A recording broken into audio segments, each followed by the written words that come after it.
కవితకు నోటీసులు. Delhi liquor scam case నిందితులకు Rouse Avenue court clean chit ఇవ్వడాన్ని సిబిఐ ఢిల్లీ హైకోర్టు సవాల్ చేయగా సోమవారం న్యాయస్థానం విచారణ జరిపింది. అనంతరం జాగృతి అధ్యక్షురాలు కవితకు సిబిఐ నోటీసులు ఇచ్చింది. మళ్ళీ ఏమైందిరా నాయన? కవితకు నోటీసులు. లిక్కర్ స్కామ్ కేసులోని 23 మందికి ఢిల్లీ హైకోర్టు జారీ. Rouse Avenue court clean chit ఇవ్వడంపై సిబిఐ సవాల్. తదుపరి విచారణ వారం రోజులకు వాయిదా. దేశ రాజకీయాల్లో సంచలనం సృష్టించిన ఢిల్లీ లిక్కర్ స్కామ్ కేసులో కీలక పరిణామం చోటు చేసుకుంది.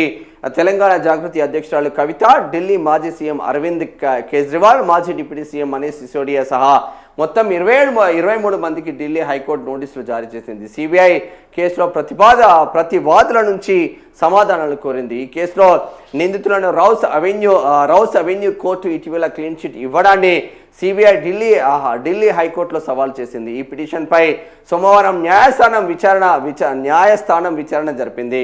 సిబిఐ తరపున సోలిసిటర్ జనరల్ తుషార్ మెహతా వాదనలు వినిపించారు. దర్యాప్తు సంస్థపై ఆ తీర్పులో ప్రత్యేక కోర్టు వ్యాఖ్యలపై ఢిల్లీ హైకోర్టు స్టే విధించింది. ఈడీ కేసు విచారణ వాయిదా వేయాలని ట్రయల్ కోర్టుకు సూచిస్తూ ఆ తదుపరి విచారణ వారం రోజులకు వాయిదా వేసింది. మరి ఇప్పుడు వాస్తవంగా కోర్టు అయితే కొట్టేసింది. అబ్బా, అసలు దాంట్లో ఆధారాలు లేవు, జస్ట్ ఆరోపణల నేపథ్యంలో ఎట్లా కేసు పెడతారు అని చెప్పేసి కల్వకుంట్ల కవిత జైల్లో ఉన్నారు. కేజ్రీవాల్ను ఇబ్బందులు పెట్టిండ్రు. మనీష్ సిసోడియాను 3 సంవత్సరాలు జైల్లో పెట్టిండ్రు. ఆ కేసు కొట్టుడు పోయింది. దేవుడు దేవాళ్ళు అనుకోవచ్చు.